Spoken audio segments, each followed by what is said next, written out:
p.m. Eastern. So thank you everyone for joining. I am so excited for our two guest speakers today. For those of you who I haven't met before, I'm Janae Rasmussen. I'm a fourth year orthopedic surgery resident. And I first heard about Lawrence Keller, who's one of our speakers today, because he was on the Nailed It Ortho podcast. And when I was an intern with orthopedic surgery, I heard him talking about disability insurance specifically for orthopedic residents. And I ended up messaging him, and it completely helped me with changing the policy that I was on and realizing the critical gaps in care that my prior plan had. And that also there were a lot of things that made my plan more expensive. And so my hope is that the insight that you guys are going to get today will hopefully help you guys with being able to talk about things such as student loans and being able to put yourself into a better financial picture. And today is really going to be focused on what are the things that you don't get taught in medical school, but are essential for your financial education. And so the lessons, I hope that you guys will share these with your friends. And then again, the websites for our two incredible guest speakers are up. So without further ado, I first want to introduce Lawrence Keller. So he works for the Physician Financial Services. Like I said, I personally used him to help with getting a new disability insurance plan that was tailored towards my needs with orthopedic surgery. He was instrumentally helpful, especially with navigating ways to get discounted plans, in particular for those of you that are females on the call. Unfortunately, we tend to have higher plan premiums, which he can certainly talk about. And so it's really helpful to make sure that you're working with someone who understands the fields that you're going into and can help with getting you better package options.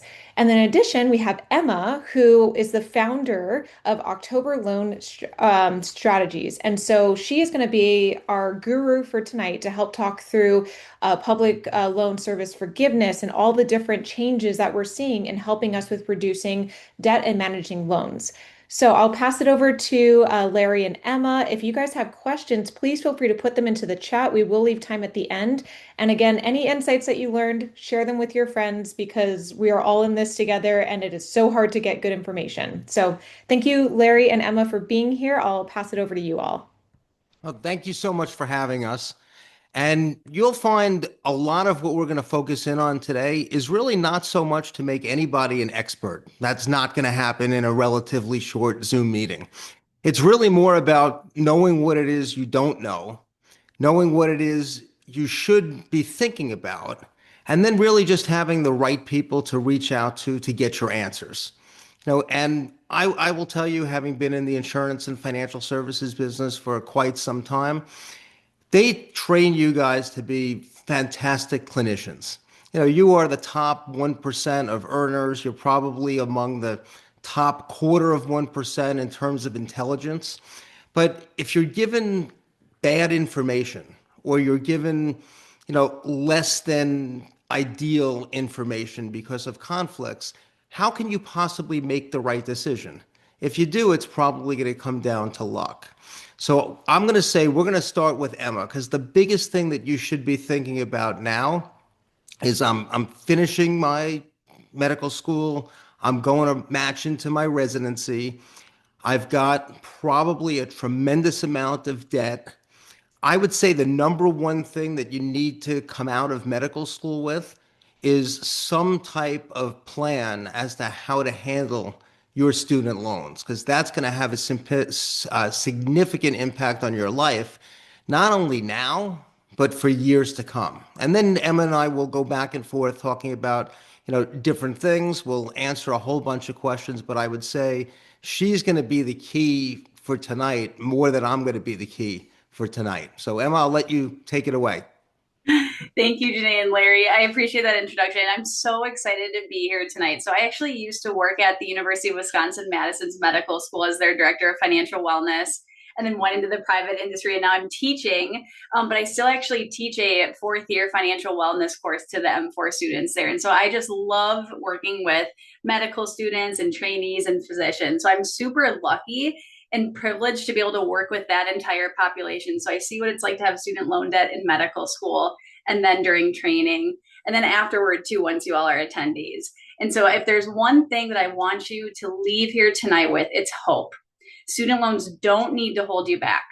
you can absolutely, like Janae and Larry say, learn a ton and arm yourselves with the knowledge to make really great decisions and to learn this as you go along. But I'm never really nervous or fearful for the physicians or the medical students and the trainees I work with, because like Larry said, you all are like the top 0.25% of intelligence, and so I have no doubt whatsoever in my mind that you all can tackle this, as daunting and confusing as it may be. And so that's another important point. The system is set up for all of us to fail. It's not easy to navigate. It's so difficult. I was just actually working with a surgeon like 2 or 3 weeks ago, and she had almost given up because of how confusing the system was. But I'm hoping that tonight makes things a little bit easier. For folks who are listening, and I'd love for you to put in the chat whether you're a medical student or in residency or fellowship. I'd love to kind of get a sense for who's on the call tonight, because I think we're going to talk about the different parts of your career too. So medical student, okay, perfect. M4, great, wonderful, perfect. That's fantastic. So M4s, M3s, and Janae, is it possible, or actually maybe I can share my screen. Let me double check here. Can you folks see my screen right here? Yes, we can see it. Looks perfect. We can see it. There we go. Okay, wonderful. So I'm going to go through some tips. I'm going to leave some time, so I'll probably go through this pretty quickly, but I'm happy to share my slides. I'll send them to you afterwards, Janae, too. I'm happy to share more resources as well. And so I have a whole slide at the end with some more resources. But for those of you in school, the biggest thing that I want to share with you all is to continue taking out federal student loans. So private loans just don't have the affordability piece and the flexibility piece, meaning income-driven repayment plans, meaning you could potentially get a $0 payment during residency. And so if there is one tip that I can give you all tonight that I want you to remember that will save you hundreds, if not thousands of dollars, no joke, it's to please file your taxes in your M4 year of school. So if you are graduating this spring and you are an MS4, please file your taxes, and they're usually due by April 15th. So April 15th of 2026, even if you had no income. Because eventually, regardless of your long-term plan, whether you plan to pursue public service loan forgiveness, which I help a lot of people with that, or if you plan on paying them off on your own after training, I want you to get an affordable monthly payment during training when dollars are more limited. And if your tax return shows a $0 adjusted gross income or a lower adjusted gross income, your payment can literally be as low as $0 and still count toward public service loan forgiveness. It's like the highest value tip that I can give anybody. So we're in tax season right now. April 15th, 2026 is the deadline if you don't request an extension. So that $0 adjusted gross income can get you a $0 payment in your PGY1 and potentially even your PGY2 year. Any questions about that? Because that's like the highest value tip. Yep. And yeah, feel free to, thank you for reiterating that too, Jay. I'm keeping an eye on the chat too if you have any questions as we go along. So that's the highest value tip I can give you all, is to file your taxes. It seems counterintuitive because if you didn't have any income, you don't necessarily need to file your taxes. And so you might even have to send it through a paper return to the IRS instead of being able to file online, but it's the highest value tip that I can give. Because you will probably apply for that income-driven repayment plan during your first few months of residency. Should you also file during your other years? That's a good question. So potentially, so you don't necessarily need to from a student loan perspective, you just need that tax return in your M4 year, but you might be eligible for, like, I can't give tax advice, but if you have children, for example, or if you're married, there can be certain tax credits and things that you want to file your taxes for. But from a student loan planning perspective, you only need to file it during your fourth year of medical school. That's a good question. So as you all, the M3s and M4s in the room, as you're kind of preparing to graduate, even for the M3s, it's going to be here before you know it. I really want you all to consider, starting to think about whether public service loan forgiveness makes sense for you, especially if you want to work in academic or community medicine, or if you have a long training period like residency, I know for, ortho's 5 years and maybe a fellowship too. So a lot of residency and fellowship programs do qualify for public service loan forgiveness.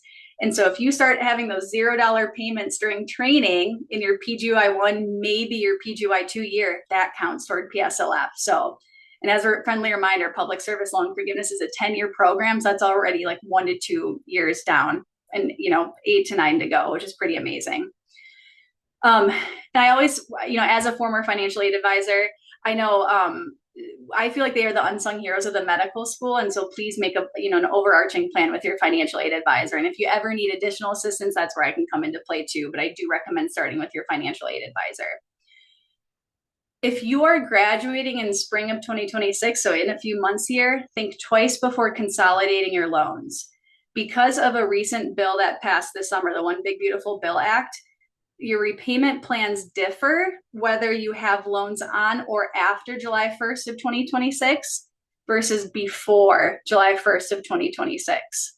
And that includes consolidating your loans. So consolidation is where you combine all of your federal loans into one brand new federal loan. So it's not a private refinance where you take out a new private loan. It's you keep them as a federal loan. But because of how the rules are written, if you have a consolidation loan or any type of federal student loan that disperses on or after July 1st of 2026, the only income-driven repayment plan available to you is going to be the repayment assistance plan. So for those of you who are M3s in the room right now, unless the law changes between now and when you're choosing a repayment plan in a few years, in order to keep payments affordable, you want to be paying attention to that repayment assistance plan. But for the spring 2026 grads in the room, you have a few different options depending on when you took out your loans. And so I want you all to be considering this income-based repayment plan. Because, this is where I see a lot of confusion because we hear income-driven repayment, and it's really an umbrella term for a few different possible repayment plans, like the income-based repayment plan or the SAVE plan, which I'm sure you all have heard about that is like currently paused in the courts and has been for years now. This is where I see a lot of confusion come into play. So I tried to distill it into information I want you to know. So just to reiterate, if you're a spring 2026 grad, look at that income-based repayment plan. But if you're graduating and you're taking out loans on or after July 1st of 2026, we'd be looking at the repayment assistance plan. And Larry's going to talk about this in a little bit, but with dollars being more limited in residency than they will be in the future, when you're working as an attending,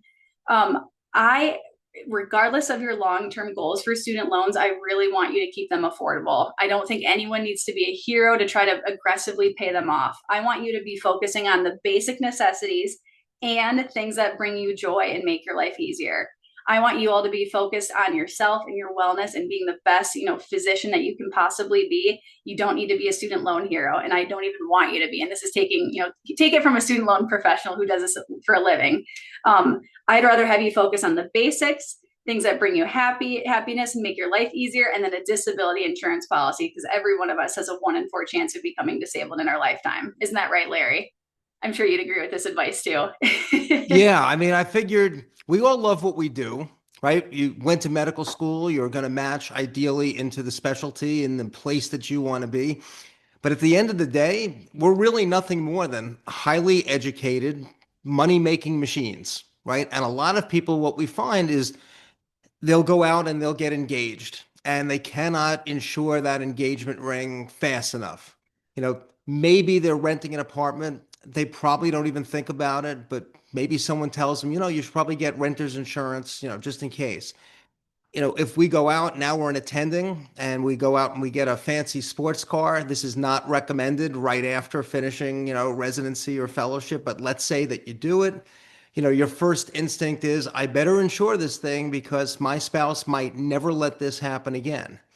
And that's all stuff that can easily be replaced. And we forget about the most valuable asset we all have is our ability to get up every day, do what we do, ideally help contribute positively to society, give patients the best outcome that we can, but we are deriving income, and that's what's going to make the rest of our financial world go around. So I agree with you 100%. And I'm so sorry, one of my dogs is barking. Hopefully my camera's muting him. But thank you, Larry. That is super helpful. And like Larry said too, we're trying to condense so much information to an hour. So there's no way that any of us are going to become experts in such a short amount of time. But I think just hearing this for the first time and keeping it in your back pocket, so that way when it comes up in the future, you're like, okay, Emma and Larry, and Janae told me this on the call, right? I want you to know that there are a lot of creative planning opportunities that exist, especially in the student loan space, in terms of reducing monthly payments to the extent possible. I know a lot of people tend to get married during medical school or shortly after. So if you're married, you can potentially file your taxes as married filing separately instead of jointly in order to potentially ignore your spouse's income. So that can be especially helpful if your spouse is making more money and they don't have student loan debt potentially.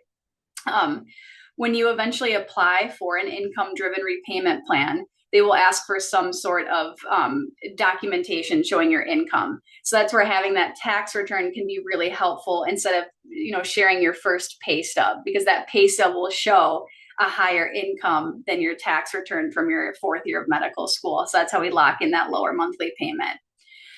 And then two, this is kind of getting into like more advanced planning strategies. And this is where I can really come in with assistance for this too. But depending on, every single year when you are on an income driven repayment plan, your loan servicer is going to be knocking on your door asking for updated income and family size information every single year. So that way they can update your monthly payment annually.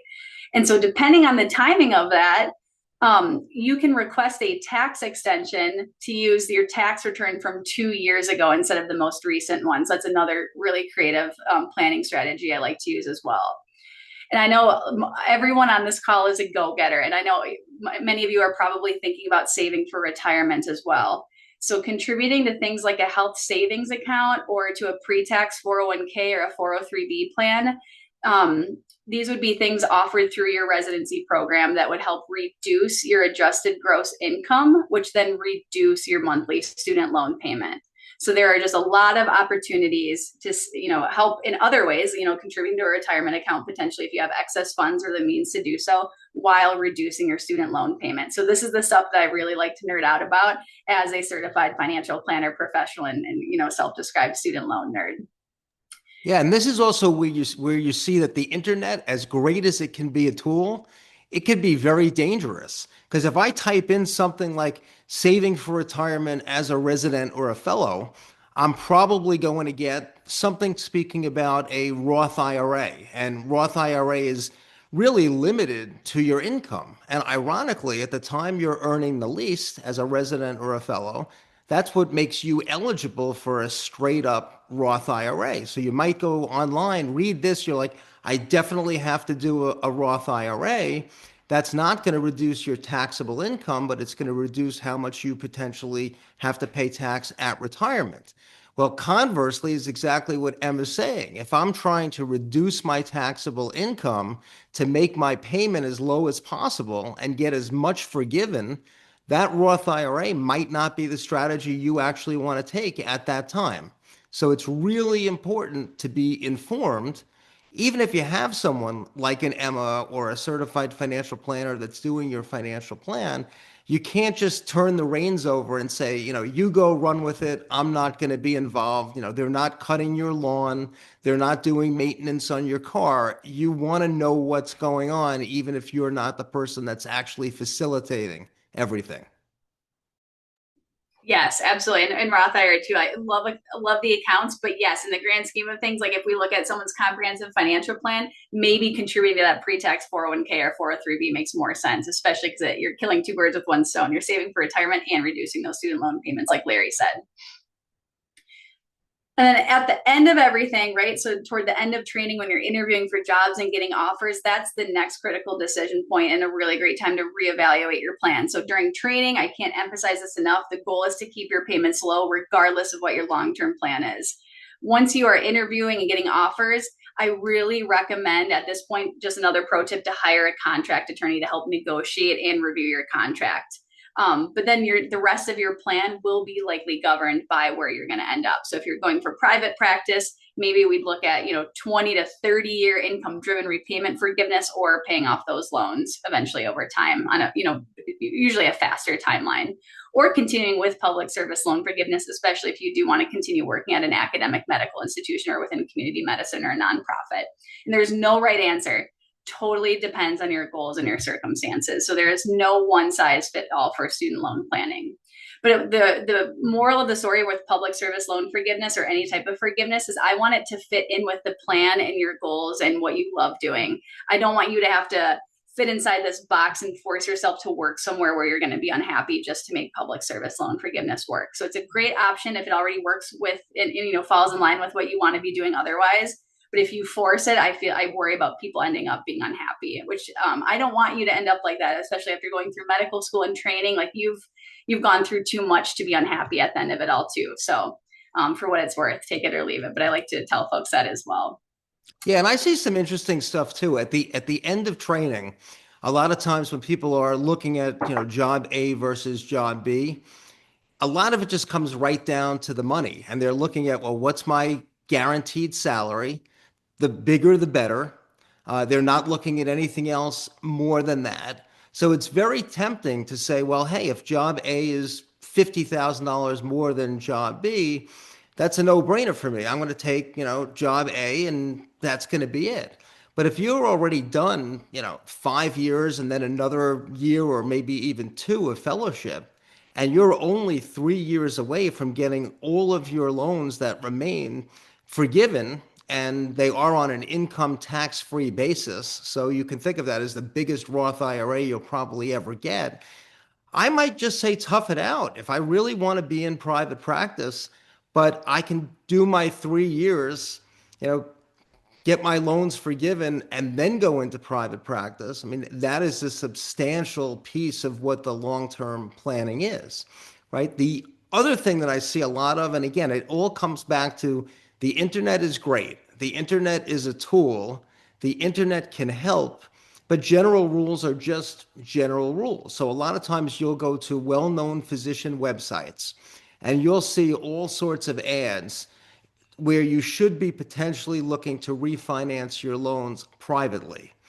And the problem is some of these websites will disclose it and some of it will not. Is if you actually use one of the links, they're usually affiliate links, and maybe you'll get a slightly better rate, but the person that's running that website is also going to be compensated for a percentage of the loans that are being refinanced.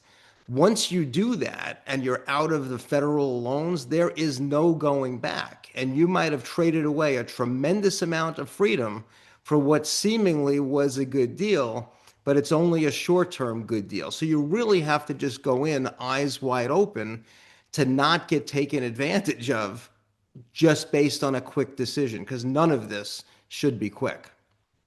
Yes, yeah, really think twice before privately refinancing. I would definitely not do it during training at all because, like Larry said, you lose out on the protections like the income driven repayments, maybe even disability. So, if you become disabled, you could potentially get your federal loans discharged through disability discharge. That's a lot harder to do and maybe even impossible with private loans, too. So, I echo Larry's advice as well. If you're kind of wanting to learn, especially for those of you who are interested in public service loan forgiveness and really want like a kind of a step-by-step action guide, I did give a presentation on PSLF to the double AMC this fall. If you want a copy of those slides, you have all of the links and everything, feel free to email me. Otherwise, their presentation is up on YouTube. And like I said, I'll make sure to share these slides with you, Jenny, in case you want to share it out with folks who attended tonight too. And then I'll also put my email newsletter in the chat here too for folks who want to sign up. It's totally free. It's not an advertisement. It's really, I need to get back to the swing of it, but it's just sharing like timely and important information and tips and tricks regarding student loan repayment.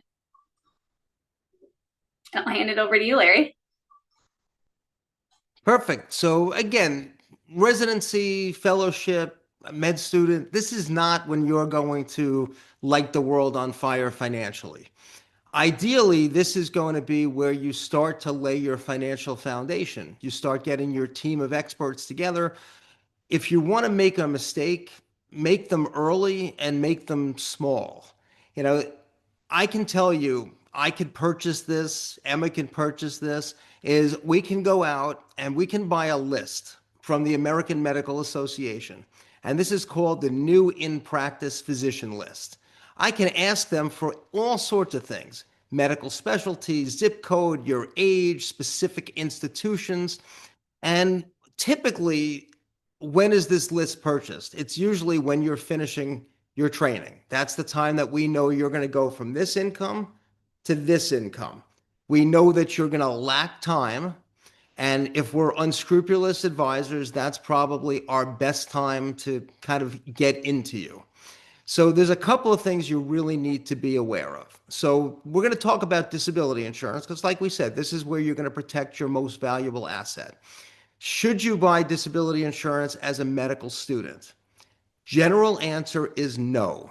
And we'll talk about why. Should you buy your disability insurance as a resident or fellow? General answer is going to be a resounding yes.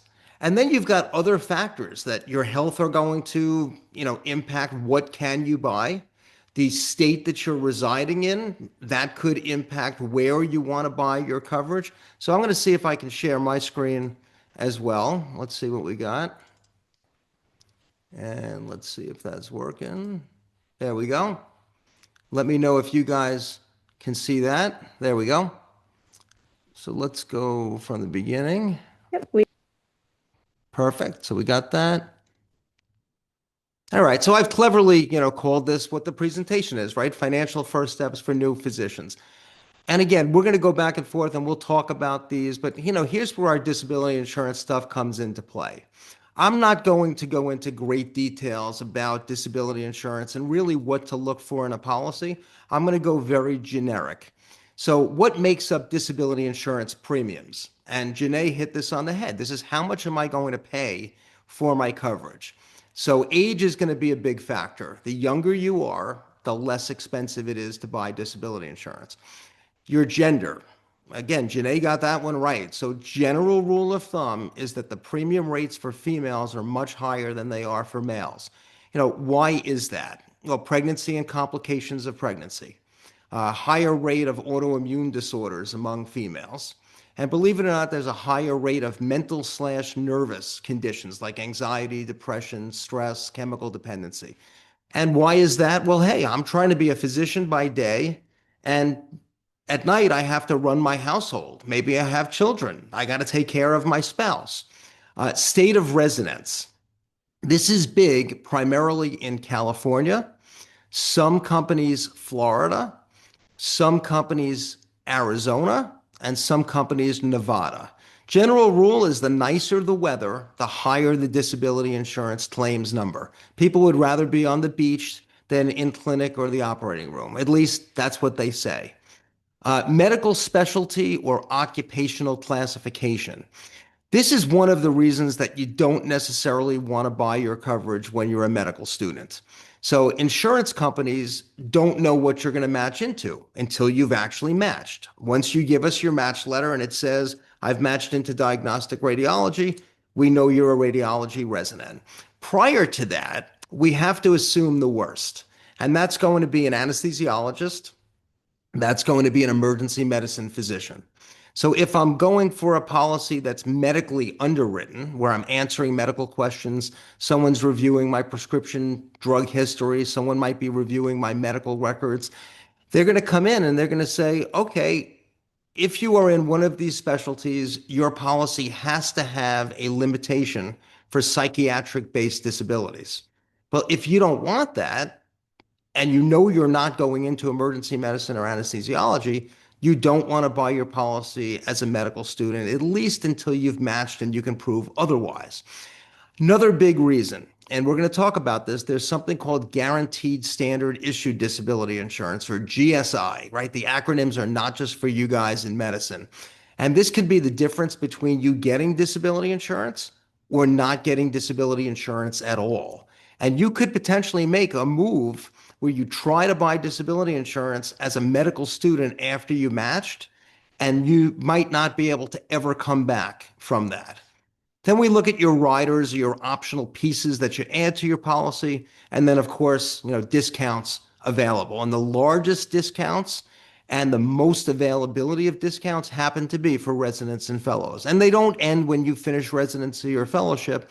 Those discounts are going to be available to you for purchase anywhere from 90 to 180 days after you graduate. So it infuriates me when I see people emailing residents and fellows, April, May, June, like, this is the time to buy. You might miss out on your discounts. You got to buy this by, let's say, June 30th. That is absolutely not going to be true. Well, this is important. The most important piece of a disability policy for a physician is the definition of disability.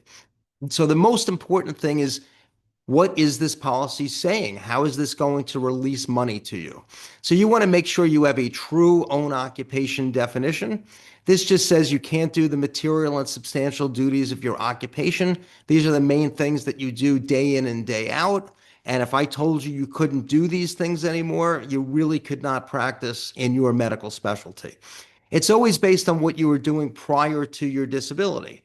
So if your plan is to match into dermatology and ultimately you're going to do a Mohs fellowship, don't worry. You don't have to tell me that you're changing. You don't have to tell the insurance company. This is always going to change with you. It's based on what you were doing immediately prior to your disability. Otherwise, my phone would not stop ringing. The insurance company's phone would not stop ringing. You'd be like, hey, I was doing a year of general surgery. Then I decided I didn't want to do surgery. I wanted to go do interventional radiology. Don't worry. The time we're going to ask you is when you buy your policy, when you increase your policy, or God forbid, when you go on claim. So the companies that have this is kind of your short list, is Berkshire, which is Guardian, Standard Insurance Company, Mass Mutual, Principal, Ameritas, Northwestern Mutual, and New York Life. So right away, you're down to 7 companies, and some of these do not even offer own occupation in certain states for certain specialties. This is the big take home for today. There is something called a guaranteed standard issue plan, or a GSI plan. This is the same individual policy that you would buy in the open market. But there are some significant differences. Number one is there are no medical history questions. Some companies might have gatekeeper questions. So let's go with the no medical history questions. God forbid, you're a medical student, life is great, but you actually have MS. You have not had a problem, but you have the diagnosis, and things could get much worse. If you apply as a medical student and you're declined because you have MS, you might no longer qualify for a guaranteed standard issue disability insurance policy, even if one was available to you at your residency. BMI is not taken into consideration. We don't even ask. So too high, too low, doesn't matter. Hazardous activities are not taken into consideration. So if you want to jump out of a perfectly good airplane, I wouldn't do it, but be my guest. You want to be a dive master and take care of the movie stars when they're 200 feet below sea level? Be my guest. I wouldn't do it. Normally, this would lead to an exclusion where, hey, you die underwater taking care of the movie stars, we're not paying. Does not happen here. Like I said, this may not be available if you were previously declined for individual coverage, if you were issued a modified policy where they say, all right, Emma, we'll cover you for everything except this specific body part or these medical conditions. If you don't have to have an exclusion rider, you do not want them. That just takes away liability on the insurance company's front. It doesn't benefit you at all. Most applicants will be offered coverage even if there's adverse medical history, same benefits of a standalone policy. The barrier to entry is this being available at your institution through your affiliation, but you own the policy. It's completely portable. So I wrote a blog post that was called "The Silent Epidemic Robbing Medical Residents and Fellows of Disability Insurance." And this is because they're not being told that these GSI plans exist.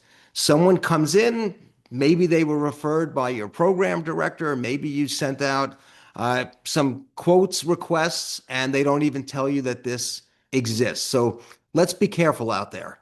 Any disability insurance agent you meet, this is my pro tip, 1, maybe 2 questions. So I'm going to meet with Emma. She's a dermatology resident. She's feeling great. She's matched. And she meets with me and she says, Larry, I don't really want to be difficult, but I've been doing some research on the internet, and that's okay. You can do your research, Emma. I just want to make sure that I don't make a bad decision here. Can I ask you a question? Yes, of course. You should ask me all the questions you want. Number one is, do you have access to something that is exclusive for me, like a discount or more likely a guaranteed standard issue plan? If my answer is, Emma, don't worry, I got it. I have access to a GSI plan at your hospital, she's talking to the right person. If my answer is no, she has to go one step further. You know, you mentioned you don't have access to something exclusive like a discount or a guaranteed standard issue plan for me. I hate to ask, and I'm not telling you I'm going to go this direction, but do you know of something, even if you cannot offer it at my institution, like a discount or a guaranteed standard issue plan? If the answer is no once again, my red flag would go off, especially if I'm at a large academic institution. If the answer is yes, females are much better at this than the guys. They would say, well, I'm really glad that you're aware of something. I'd like you to give me that agent's name, phone number, and email address. I'm not telling you that that's the direction I'm going to go, but this is an important decision, and I really need to take that into consideration before I buy anything. Very simple, very easy. They should not have a problem if they are ethical and professional. So why would someone get declined or modified or postponed for disability insurance? This is big. So if you were sleeping and you have your screen off, this is the time to wake up. This is the number one thing that gets physicians in training messed up: self-prescribing or peer prescribing. This is a very big no-no. Now, if you're going to do something basic like a Z-Pack, not a problem. But if you're prescribing for your spouse, or your spouse is prescribing for you, or worse yet, you're self-prescribing and it's kind of heavy duty stuff, and there's no medical records that go along with this, you're probably going to get declined because the insurance companies don't know what it is that they're getting. And would you want to insure something that you're unaware of what's going on? No. If you're currently pregnant, or you have a history of pregnancy complications or infertility, this is going to get you an exclusion rider for pregnancy complications or infertility. So if you're going to apply medically, buy your disability insurance and your life insurance before you ever become pregnant. If you're diagnosed with stress, anxiety, depression, you have ADD, ADHD, you're on an SSRI or Vyvanse or Adderall, that's going to get you an exclusion rider for psychiatric-based claims. If you were recently diagnosed and put on medication, that's going to get you declined. You have to go at least 6 months, 12 months is better with no medication change in terms of dosage. For our surgeons out there, a recent needle stick, but you did not have a negative HIV, hepatitis B, or C test 6 months post-exposure. But Larry, this just happened a month ago. Okay, I don't have to be a genius to know you cannot have a test 6 months post-exposure if it only happened a month ago. You're going to get an exclusion rider for blood-borne pathogens. This can be removed if you come back to me with a negative HIV, Hep B, or C test 6 months post-exposure. But if I just got stuck and there's a GSI plan at my hospital, take that. God forbid you convert. Recent surgery or surgery where hardware was placed. So this is probably for our orthopedic surgeons. Larry, I was a college athlete. I did all this stuff. I went into orthopedics because I had a shoulder injury. I have pins and screws and anchors, in my right shoulder. You're going to get an exclusion rider that's permanent for your right shoulder. If you buy a GSI plan, there is no exclusion rider, and you'll be covered either right away or in certain situations after you own the policy for a year. Cancer history, that could literally leave you uninsurable for 10 years. And even beyond that, a limited policy with a very high cost. Don't fall into the trap of getting a free massage by a chiropractor. Your medical records are not going to say it's a free massage. It's going to say you have degenerative disc disease. It's going to say that you need to be adjusted because something is wrong. That's probably going to get you an exclusion rider for either your entire spine or certain parts of your back. For our dermatologists out there, psoriasis or psoriatic arthritis. Well, that's generally going to be an exclusion rider for psoriasis or complications. If you have the arthritic component, it has now been shown that the majority of cases of psoriasis actually do convert over to arthritis. So that's going to get you a 5-year maximum payout, an exclusion rider for psoriasis or psoriatic arthritis, a 50% extra premium charge, and no increase options. Not good if you're a resident or a fellow when your income is going to go up and you're earning this now. I don't know any residents that are diagnosed with sleep apnea or other sleep disorders. I would say med students are probably right along there. And then you've got something like ulcerative colitis, and that's going to be an exclusion rider, an additional premium, and a limited payout. So these GSI plans could literally be your shot at the brass ring at the carnival. So why won't you hear about this? Like I said, since GSI plans are exclusive to a particular agent or a group of agents, I'm going to use the term non-endorsed agents, or you can just say agents that don't have the ability to provide it. So they're either not going to tell you about it, or they're going to do anything that they can to disparage you from applying for the GSI plan. The main reason they don't have access to it, they cannot get paid. You need to be very weary of this. Sometimes you're going to hear the cost of a GSI plan is more expensive, so you don't want that. That's not true. The cost of a GSI plan is the same or less than one where you answer medical questions and let someone review your prescription drug history. And we know that physicians love statistics. This happens to be really scary. You guys aren't the only ones that do studies. So every year we do a study of the disability policies that were applied for the prior year. So 2025 just ended. We don't have that yet. Looking at the 2024 numbers, 100% of the people that applied for disability insurance, 47%, less than half, actually got a policy the way that they wanted it. This is no adverse action, so no exclusion riders, no extra premium charge. 53% were either declined, which was 19%, or modified, which is 34%. So Janae is probably not a gambler, but let's say, Janae says, Larry, look, I'm pretty free this weekend. I heard you're in California. Can we get together? Let's go to the casino. I love to play blackjack. I wouldn't admit it in public, but I'll tell you, let's go. And I'm like, all right, that sounds pretty good. At least you picked the right game. It's about 50-50 odds. But what if I said, the casino that I'm thinking about, a push when it's like even, that goes to the house. And now the odds are 53% against you and 47% with you. Are you that excited to play anymore? I don't think so. So, famous guy is an MD, PhD turned money manager by the name of William Bernstein or Bill Bernstein. He's got a very famous quote that says, once you've won, stop playing the game. The GSI plan is kind of like the New York City Marathon. Getting to the starting point is the hardest part. Once you're there, you're probably going to finish. So if you have the access to a GSI plan, don't give it away by taking blank advice from the internet or not doing your homework. Find out if one actually exists at your institution.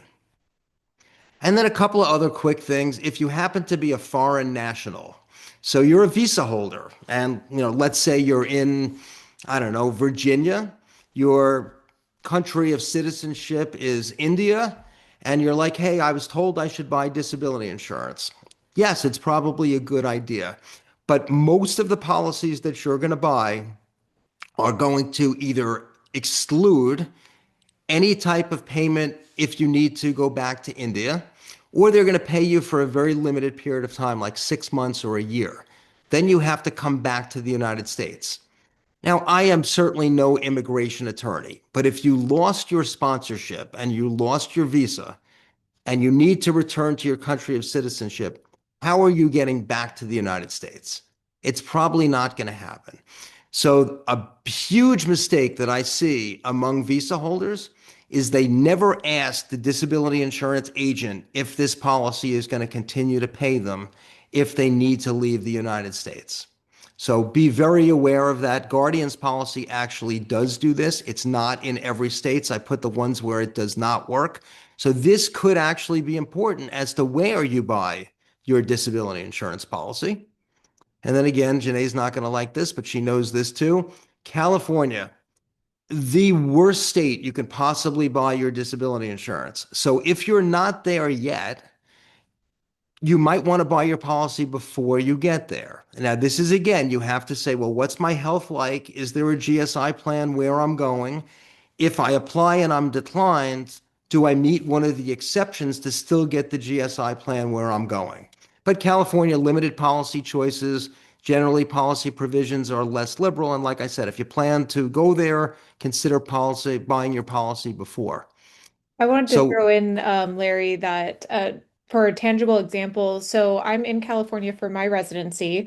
And when I reached out to Larry, I had already started residency. And when I got my initial quotes prior to working with Larry, I compared it to some of my male co-residents, and mine was like triple for a lot of people's costs, despite not having prior surgeries or medical conditions. And the things that, like Larry mentioned, that really stood out was one, being female, unfortunately. And two, I was coming from medical school in Arizona. And if I would have had secured it towards the end of my medical school prior to starting California, I could have had a lower rate. So this is why it's so important. I wish someone would have told me about this in advance, that there are some things that are outside of your control if you've had a prior surgery, your gender, but there are some things that if you know where you're going to be going, you could dramatically help lower the rates. And then also just being mindful that it's okay to talk with your co-residents about rates and, hear what their opinions are. But like Larry was saying, you want to make sure that you're working with someone who's reliable, and someone that is knows your state, ideally your hospital, and then also can speak to the own occupation insurance. So when Larry spoke at the Nailed It Ortho podcast and had experience working with orthopedic surgeons, he helped highlight things that my prior plan did not have. So he actually found me a cheaper plan that included things that were really necessary. So I just really want to emphasize to everyone here that it's so important that you really take all of this into account. And I don't want anyone to make any of the mistakes that I made. And now I have a higher premium just because I didn't know that I should have got this before I came to California for residency. no, those are excellent points. And it's all about the information. Like if you're armed with the information, you're okay. And I will tell you, some insurance agents, if they're not like physician specific or they're not healthcare specific, they just don't know what they don't know. I mean, you can have a fantastic certified financial planner, of which Em and I are both CFPs. And if I specialize in retirement planning and someone comes to me and they're asking me for student loan advice, I could be impeccable in terms of the advice that I give for retirement, but you ask me about student loan planning, I have no idea. So I'm not maliciously doing anything wrong. And I mean, I had one, I told you about this the other day. So this person is finishing their residency. Everything is good. They were referred to an insurance agent, doesn't really deal with physicians. This particular agent, I don't think was malicious at all. Got this person a policy. The person had congenital hearing loss. So he got an exclusion rider, right? We all know this, no coverage for loss of hearing in either or both ears.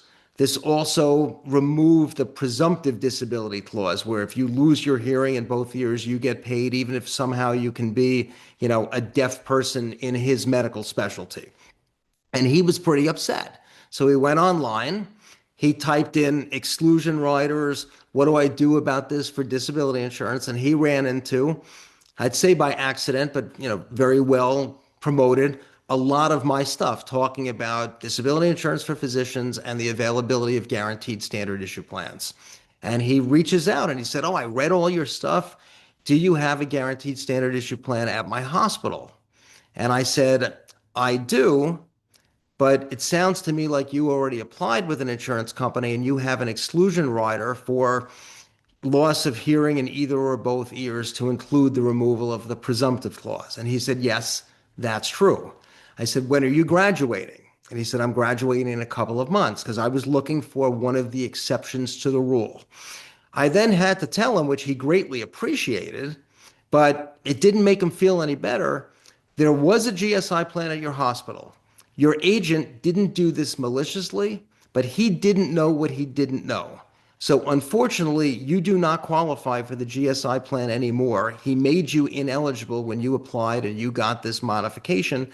Unfortunately, I can't fix that. So then I said, "Do you plan on doing a fellowship?" And he said, "I do." And I'm like, "That's great. Are you going to a hospital other than where you are now?" Because if it's considered the same, he'd still be ineligible. He said, "No, I'm pleased to tell you I'm going somewhere else." I'm like, "That's great. Can you tell me where you're going?" Unfortunately, where he was going, there are no GSI plans. So he, again, would not fit one of the exceptions. This could have easily turned out the other way. And I said, unfortunately, I can't help you. Maybe when you go to your fellowship, we can try to set up a GSI plan at your fellowship institution. But I'm not going to lie, that's an uphill battle. The only thing that you can do is tell your co-residents about the mistake that you made and the availability of the GSI plan. It's not going to do you any good. Maybe you save a couple of them along the way. You were the sacrificial lamb, but it didn't have to end that way.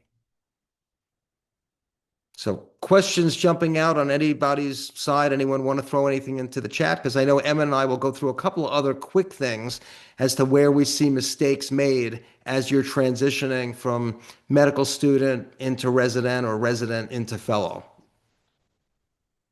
Thank you both for taking the time with such thorough presentations. I just want to encourage everyone here, whatever questions that you might have, I guarantee you there are other people on this call that have those questions. You are obviously welcome to email them directly after, but please feel free to ask them directly or put them in the chat with the remaining time we have. I guess I have like a pro tip in the meantime. Be very, I kind of in the same vein as to what we're all saying, right? Be very careful about the advice you're given, especially from the student loan servicer. So they are just known to give, I could write a book. In fact, I'm like thinking about writing a book full of all of the bad advice that my clients have been given from student loan servicers and sometimes even from their loved ones too. Student loans can be a little bit of a black box, and it's really unfortunate and downright harmful that the Department of Education doesn't even know what they're talking about half the time. So just take everything you hear with a grain of salt. And for what it's worth, I know a lot of us are using generative AI like ChatGPT and Gemini and Claude.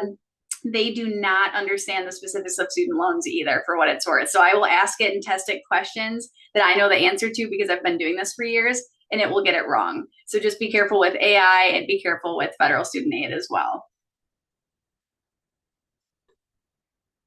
And it looks like there's a message or the question in the chat too about disability insurance, I think.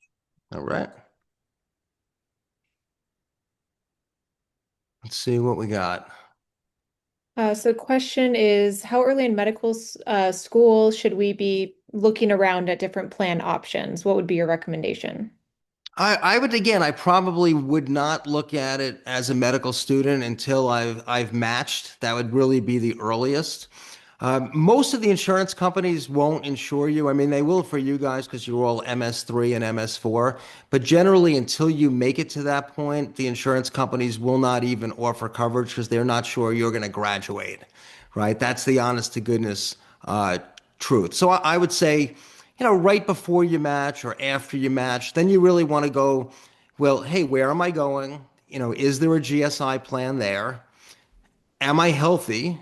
Or am I healthy, but I might have some problems or potential issues along the way where I have to answer those medical questions, or someone's going to look at my hazardous activities that I'm doing, or look at my prescription drug history. And you always want to be honest with the insurance agent. They're not the insurance company. They're trying to help you and give you the best result. I kind of view it as akin to like being a board certified plastic surgeon versus just being a cosmetic surgeon. Like there's no boards for a cosmetic surgeon. You're going to get a result either way. I would like to think that the person that actually did the training is going to get you much closer to the ideal result as what you should be, getting. And this is the time, whether it's a student loan professional, whether it's a certified financial planner professional, whether it's an insurance agent, if you're paying them good money and you're investing their time and they're investing their time in you, get your questions answered. You should really be going in eyes wide open, transparency in terms of what you're paying, transparency in terms of how that individual you're working with is actually going to make money.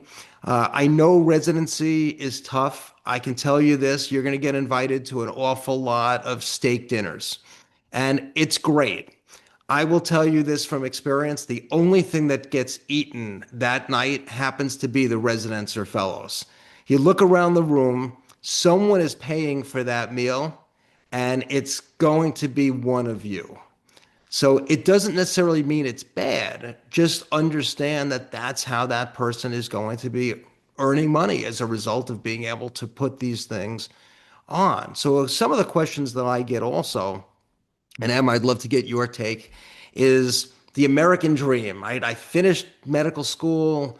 I'm going to be in residency for a couple of years. I guess I should go out and buy an apartment or buy a house or own something because I want to have some roots down.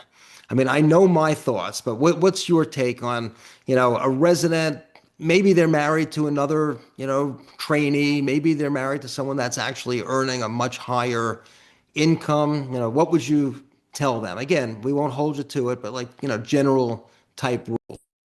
I love renting. I've even heard from past medical students I've worked with in residence that, buying a home, it's a great dream to aspire to. I don't blame anyone for wanting to buy a home. I think it's a wonderful privilege and goal and dream to have. But what I've actually heard is even if it financially can make sense, even from a time perspective, it doesn't make sense. So I've had people have like thousands of dollars in repairs that they weren't prepared for. I myself, the year we like a few months after we bought our house, actually we had to replace the full HVAC system, which was 10 grand immediately. From a time perspective, it's difficult to be home when people who are repairing or have to be in your home when it's difficult to make time for that too. So I am pro renting just from the flexibility standpoint during residency, and that's just based solely on my experience as a renter. And then in talking to like current trainees that I used to work with at UW-Madison when they were my students. And Larry, I know that you have pretty similar thoughts on that too. Yeah, I'm 100%, with you and again, it gets so easy to fall into the rabbit hole because you go to these physician-based websites and you find that you can get a doctor loan where you don't even have to put anything down. In some cases, you can get the seller to pay your closing costs. And you're like, could this get any better? No. Could it get any worse? Oh, absolutely. It can get, much worse. So I would say if you make it through training with a couple of things, a handful of things, like you've done pretty well, right? So number one, no one likes to talk about budgeting, right? That's the B word. So Em and I would probably say something similar. It's not budgeting. It's a spending plan.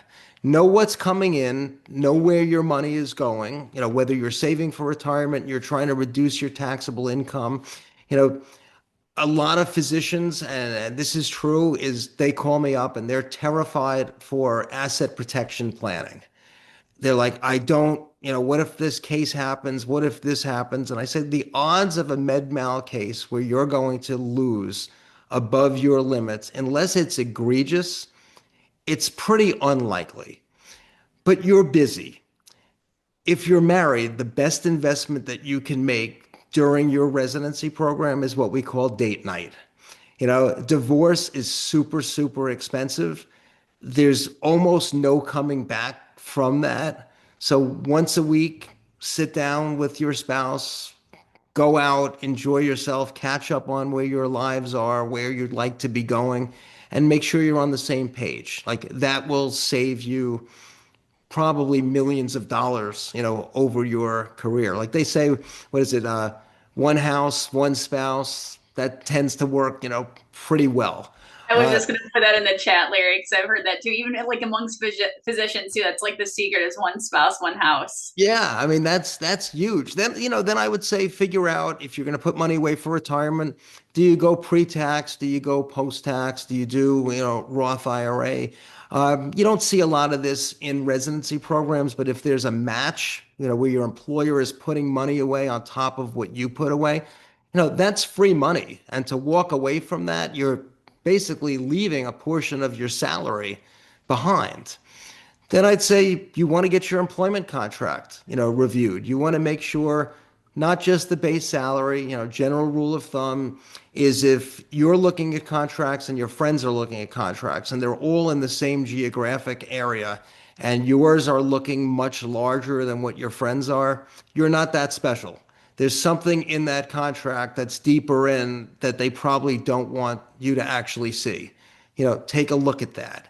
If you happen to be very entrepreneurial, like, maybe you're an MD, PhD, and you love the idea of coming up with some invention or some intellectual property, and you're signing your employment contract, you need to make your future potential employer aware of this and carve this out so you own rights to that, not your employer. I've had situations where the doctor just didn't even know to bring this up or ask. As a result of it, their intellectual property became that of the practice, and now they're out. And, if things take off financially, you might have ended up giving away more than what you got, as salary. So it's really budgeting, student loan plan. What am I doing about this? Buying disability insurance, saving for retirement, and then basically getting your employment contract reviewed. And then you can sail off into the sun and life only gets better from there. So there's a question. Oh, perfect. Emma's already responded. That was regarding residents contributing to 401ks or 403bs and how much to do. So at least the advice that I was given, again, Emma and Larry, if you guys have any other thoughts, let me know. But something I found very helpful was, at least with my residency, they have a certain amount that is matched.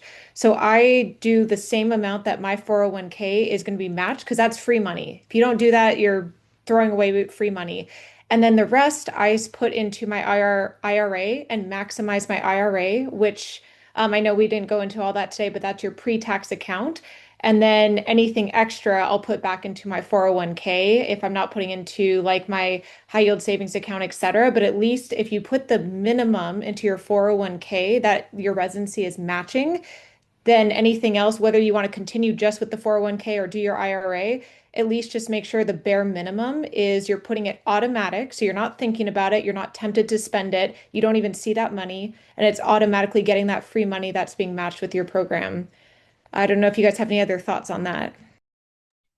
I do have one thing to, because this is a horror story that I still remember from years ago. So I put it in all caps to make sure that you actually choose what to invest the money in. So, oh my God, I was working with a medical student who had opened up, I think they had worked before medical school and they had a 401k plan and they forgot to invest the money. So they had money in the 401k plan, but it was sitting in cash. And thank God they caught it when they were in medical school because, he was younger and he had years of, compound growth, but you actually have to usually choose what to invest the money in.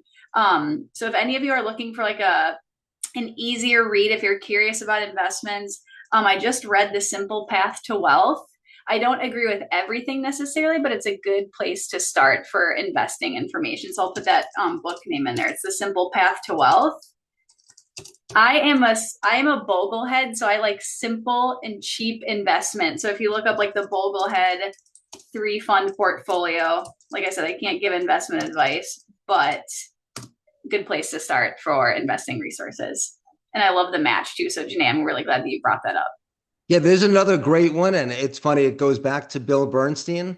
So he wrote a book, and it's called If You Can, and he basically puts, losing weight is kind of like the equivalent of investing. If it's easy, but if it's so easy, how come not everybody can do it?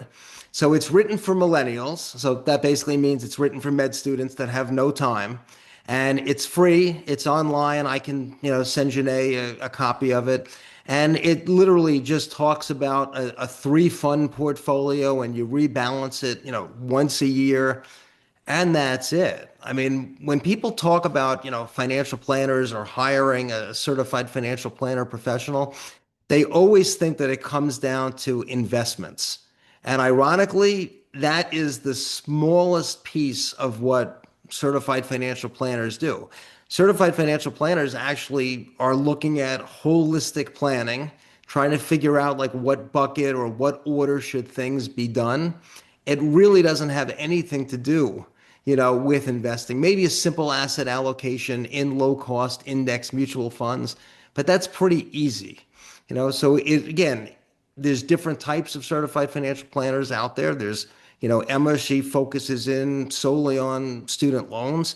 I don't actually do overall financial planning. I limit my practice to insurance, but of course, I know the other stuff, and incidental to my practice, I talk to people all day long about these strategies. So I can almost be more of a, do this, don't do that, type of person.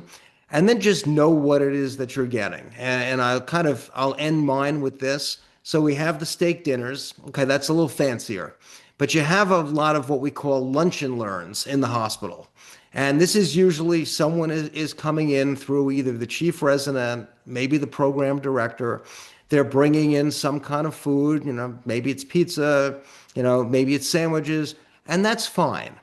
And if they're there and they're not charging a fee for their services, they're basically a salesperson masquerading as a financial advisor. So the information might be good, it might be very bad. This goes back to where you want to ask, okay, I understand you're here, you're giving this presentation. How do you earn your money? Are you a financial planner where you're actually charging fees for financial planning and you're acting as a fiduciary? That's our fancy vocabulary word for you have to disclose your conflicts and you're acting in my best interest. Or are you here as a salesperson, selling financial products, whether it's insurance, investments, or both? And it doesn't mean that one is necessarily better than the other. You just need to know how these people are being compensated so you're aware of where they're making their money and what the cost is to you, right? So it all comes down to transparency. And physicians are very smart. Females have something that us as males don't have, women's intuition. It's usually right. So if you're like, I'm not getting that warm, fuzzy feeling about what's going on here, you probably should just walk away. Don't give them your information. You might find that you're going to get a blast of emails, and until you change your email address, they're going to keep on coming. If you give them your cell phone number, you might find that you're getting texts all hours, of the night. Years ago, there was someone that I knew. He would do these seminars, and then on his cell phone, he would mask his phone number to be that of the hospital. So when he would call, you would think it would be the hospital and you would actually pick up the phone.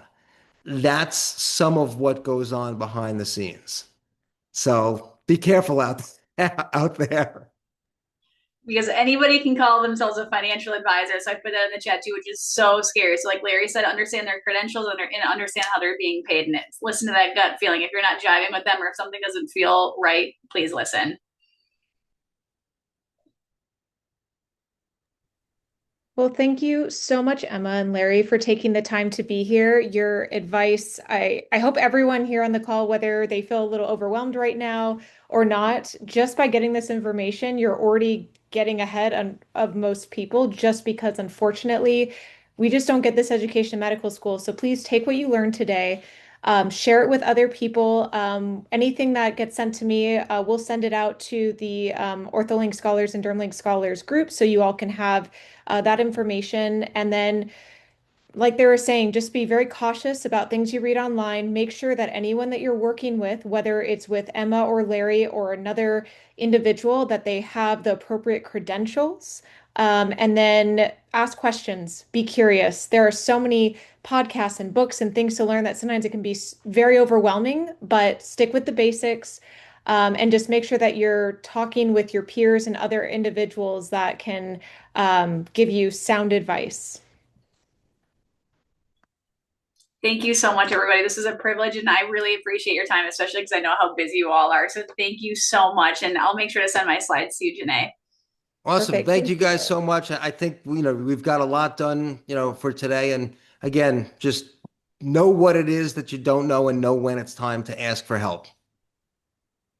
Beautifully said, Larry. Thank Thanks, you guys so everybody. much again for coming on a Sunday evening. We really appreciate it. Thanks, everybody. Thank you guys. Good night.